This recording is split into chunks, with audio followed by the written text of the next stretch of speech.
Rav Yisrael Saruk Zal from the Gure Hari in Taf Kuf Nun Likutim in Tikkun Shin Lamed Beis explains a very interesting concept as a preface to the Shviras HaKelim. Before the Shviras HaKelim, conceptually, which corresponds with the Alufei Esav, the Elam Lachim Malchu Beretz Edom, Lifnei Meloch Melech Libnei Yisrael, that these are the kings in Edom before there was a kings for Bnei Yisrael. That, according to the Arizal, are those kings. Each one that died is a concept of a shvira, a breaking of one of the vessels of the world of Tohu. Before that, there's a different concept here, it says. That there's Shiva Doros Mekain Ad Lemech Ubanov. There's 7 generations from Kain until Lemech. And those 7 generations correspond with the 7 levels of the kings that fell down as well. The Inun Tuval, Kain, Vena'ama. So the sons of Lemech, there's 2 of them. Oh, well, there's more than that. But from one of their wives was Tuval, Kain, and Na'ama. So these are 7 kings that נימוחו legamre, that they didn't break, they were completely wiped away. So it's a different concept. It's like a shvira, but instead of a shvira, these kings were wiped away. נימוחו instead of nishbaru. V'amdu berifyo, and rather they stood tenuously. Hey ניצוצים דאידאchu tchila. These are the sparks that were first cleansed or suppressed. This is the concept of there were those that fell down on the earth. So those that fell, this is a very important contextual frame. When you recognize that in comparison to the 7 kings, the concept of הנפילים haru בארץ is the concept of the shvira that came before that, the נימוח. Nefilim mamish ein lehem chayus atzmi, they fell down, they don't have a life for themselves. Lefichach nichbes gachaltam legamre mitzad tukev adin shegavar aleim. Therefore, their coals, their fire was completely put out because of the tremendous din, the judgment that was stronger than them. Chutz me'eshes noach hinama, this batalas zman meruba. Except for Na'ama. So we're going to compare it later to Hadar. The Hadar also, the Shvira wasn't complete. Similarly, Na'ama, she survived the flood. The concept of the flood is also this idea of nimuach, of to be wiped away. And that generation was wiped away. And therefore, the concept of the flood of Noach is similar to the Shvira in that regard, and that it's this concept of nimuach before a shvira. And so Na'ama, who survived the flood, is the wife of Noach, as the last of these levels, represents this idea as well. That also Na'ama, she was suppressed as well. Like our sages said that the Holy One Blessed be He suppressed Noach's having children for a number of years. So she was also, this also nullified her to whatever degree. Also that Noach separated from her during the flood, but in the end she wasn't wiped away. So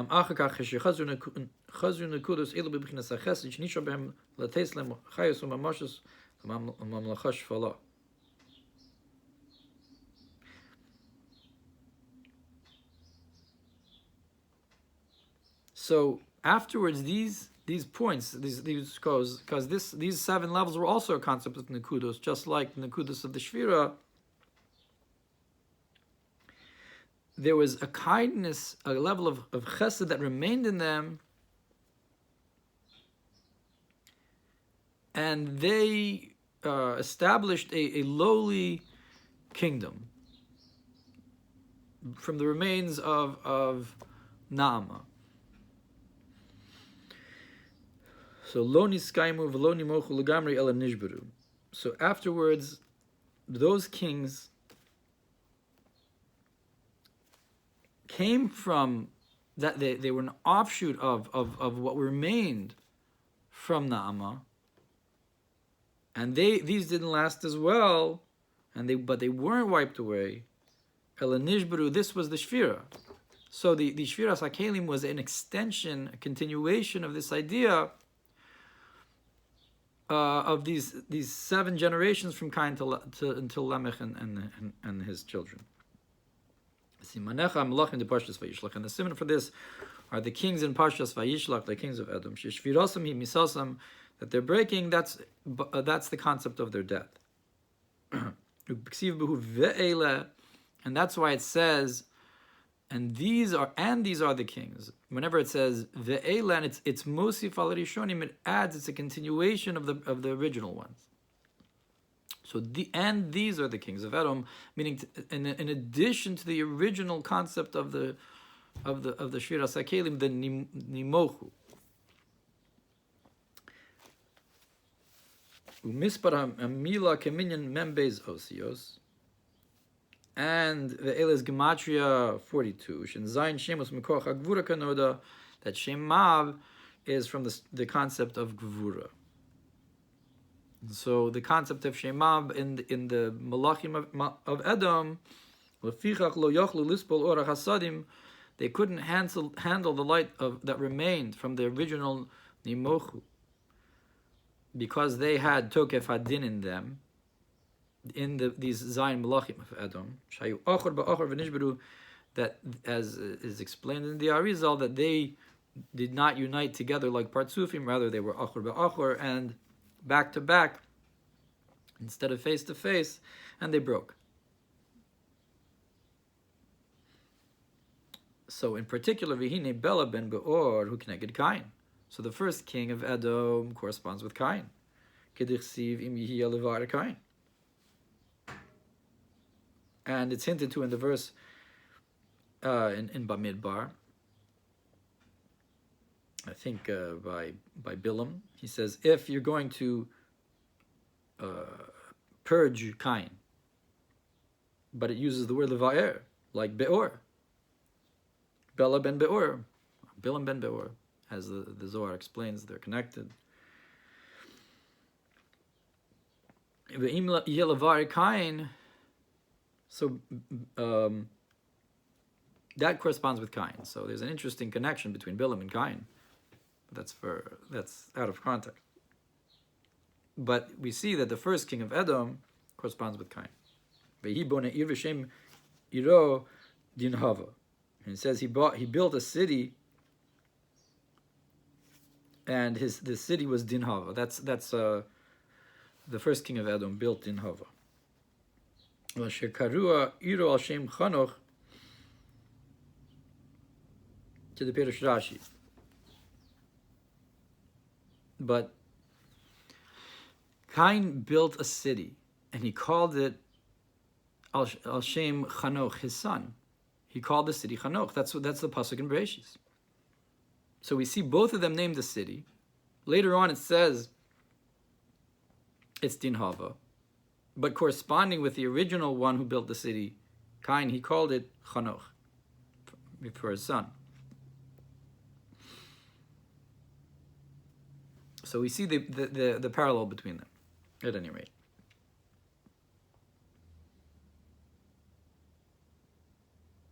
So he brings that Rashi says that this was the era of Chanoch. It was the same city. Not only did it parallel, but it was, according to Rashi, it was literally the same city later on.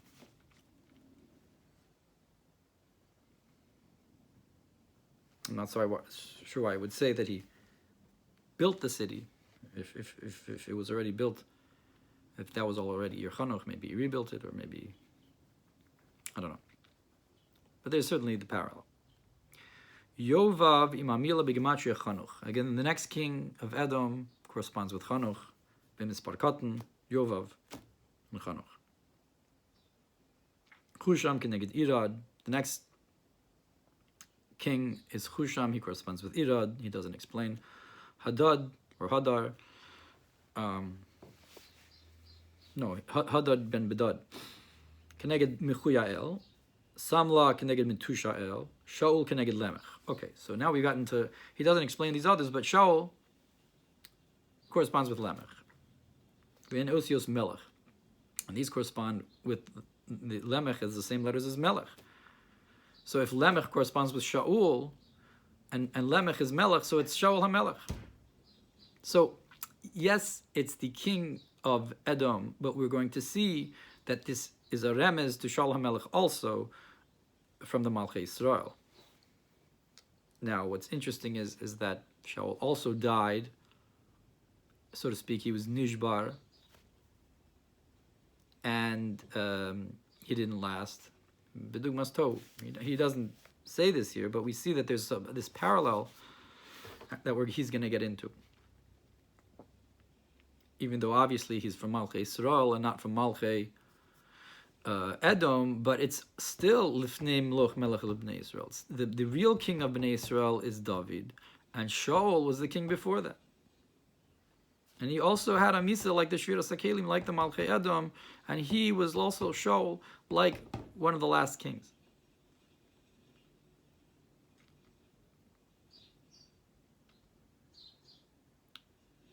Baal Chanan keneged Tuval Kain, and then the next king is Baal Chanan ben Achbor. He corresponds with Tuval Kain. Hadar keneged Na'ama, and Hadar corresponds with Na'ama. Okay, obviously Hadar was a special king, the last of the Malchei Edom, and as explained in the Kisvei Hari, his shvira wasn't complete. Bini Lemech shu keneged Yisod, not al shnei chalakim kenoda. Now, Lemech corresponds with Yisod, and he took two portions, as is known.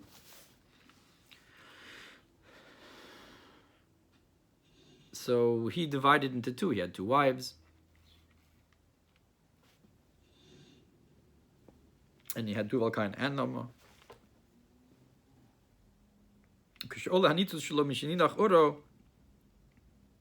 And so when his spark went up, when his light was extinguished, so Nicutin di idachu is the sparks that were extinguished, the lights were extinguished, wiped out. Since there was a little bit left, the first one of the friends was burnt by it. So his spark wasn't completely put out. So he's the one who killed the first king.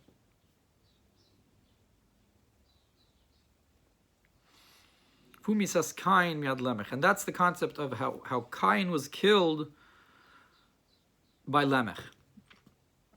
The story goes that he was out hunting with his son, and his son he was blind, and his son directed him, and he thought Cain was an animal, and he shot him with the arrow, and then he killed his son as well by slapping his head between his hands.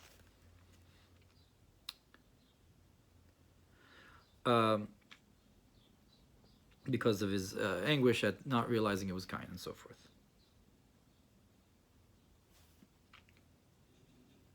That was the promise from Hashem of 7 generations that Cain would survive. That's the 7 generations from Cain to Lamech. And that's why the Torah specifically says that there's these 7 generations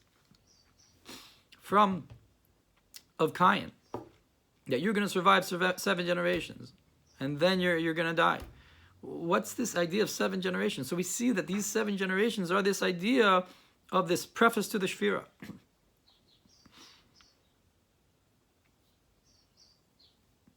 Shu melech v'danis dino. That Lamech judged Cain because Lamech is melech, and the king judges. And he judged the judgment to finally kill Cain after the 7th generation. And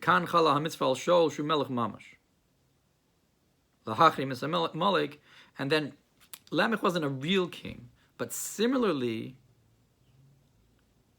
Shaul HaMelech was a real king. And just like it was Lamech's obligation to judge Cain, it was Shaul HaMelech's obligation to judge and destroy Amalek and kill Amalek. Af hu hem is Tuval Cain hu חידוש Kli Zayin. Charash Kli Zayin. Also, he was the one who killed Tuval Cain, who was the one who made the weapons. Lo b'cherev v'lo b'chanis. But he didn't kill him with a weapon, with a sword or a spear. But rather he killed him by hitting both hands together, between his two hands. So that's the concept. That's the judgments, the strictnesses overcoming the kindnesses. That we said that they were the kindnesses here, and here you have these 7 generations similar to Tohu. The Gvura overcame the Chesed. L'kayim ki kol hayom yom asher ben yishai chai v'gomer lo takim atau malchusecha. So your kingdom will not last. All right. So this is what Shaul said to Yehonasan, his son. And Shaul and Yehonasan both died. So here we see a seeming parallel between Lamech, who's the king, who killed his son, or hinted to that his son won't be king after him.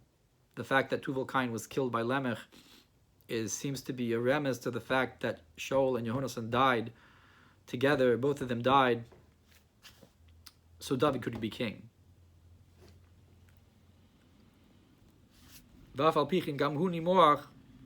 Nonetheless, he was also wiped away. Lamech and Tuval Cain. So Lamech himself was wiped away.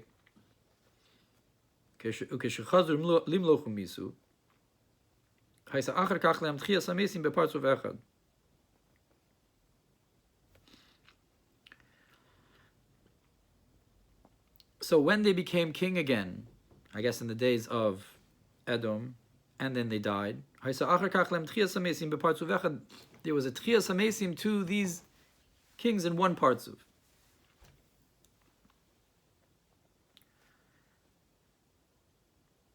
Dugma de Ze'er be'elyonim v'Yakov betachtonim. And this partzuf, which he doesn't name, is similar to the partzuf Ze'er up above, and Yaakov, partzuf Yaakov below. So to speak, in between Ze'er and Yaakov. If you look in the Ilon HaGodol of the partzufim, that's where this partzuf of the Tchias HaMesim of the Malchei Edom would be.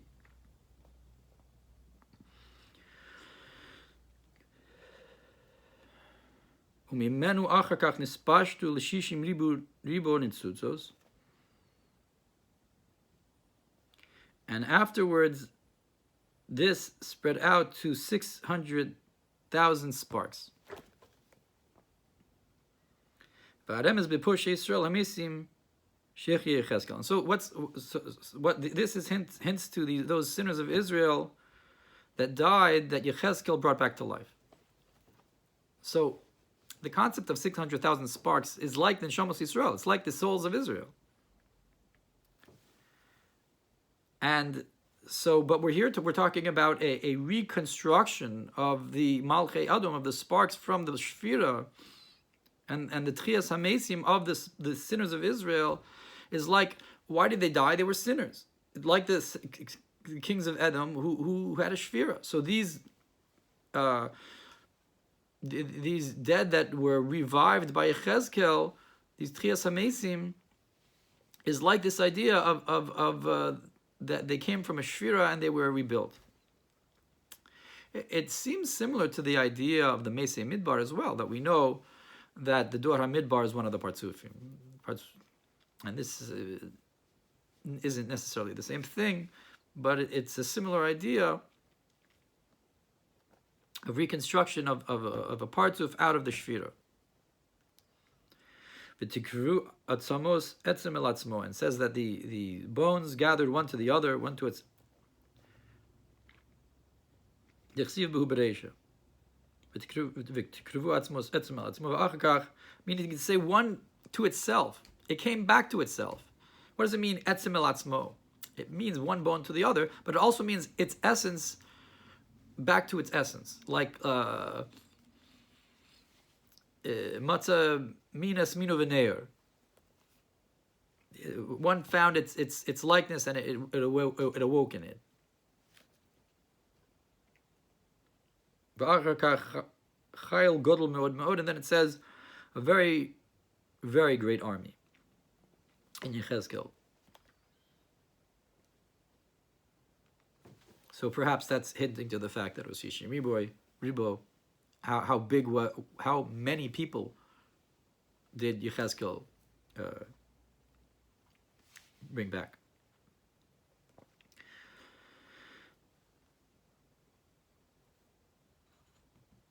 He told us Kain Kadmu Laledas Shes. So now Kain and Hevel, they're before Shes. And they were wiped away, but Shes wasn't wiped away. Shes was the foundation. For many, because the world was built from him. Like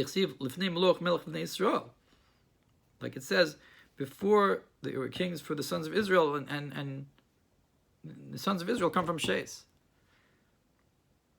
He Shes who Ze'er, because Shes is the parts of Ze'er. And parts of Ze'er is the main parts of, also corresponding with Yisrael. Right? Yisrael is also a part of. There's parts of Yaakov, parts of Yisrael. These are facets of parts of Ze'er. Yisrael being the more pneumius level, and Yaakov being more chitzonius. Even though Ze'er is its own idea, its own concept of Partzuf as well. The Even Shesiya Imo, and the reason he's called Shes, because he hints to the Even Shesiya, the stone in the Holy of Holies that the world was established from, spread out from. So that's 7 sparks, 7 points that were preparation for the tikkun. So it seems to be that the he doesn't say it out here, but the tikkun also comes from this as well. So the Trias HaMesim of the Shvira is the concept of tikkun. So the concept of Ze'er is the of Atzilus. That's the tikkun. It's Olam HaBrudim. Olam HaNikudim is the Olam HaTov. Olam HaBrudim, where you have the Ze'er of Atzilus. That's where you have a real partzuf where they work together. So the reconstruction of the Shvira as a partzuf is the concept of the tikkun. And so that's the 7 nekudos that become the tikkun, is this reconstruction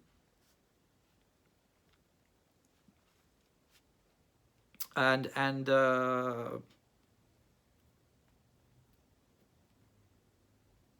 is I guess parallels or works with or is a preface to Shes, who is the heir from Cain, who is the source for that reconstructed partzuf of the נימוחו and the Nishbaru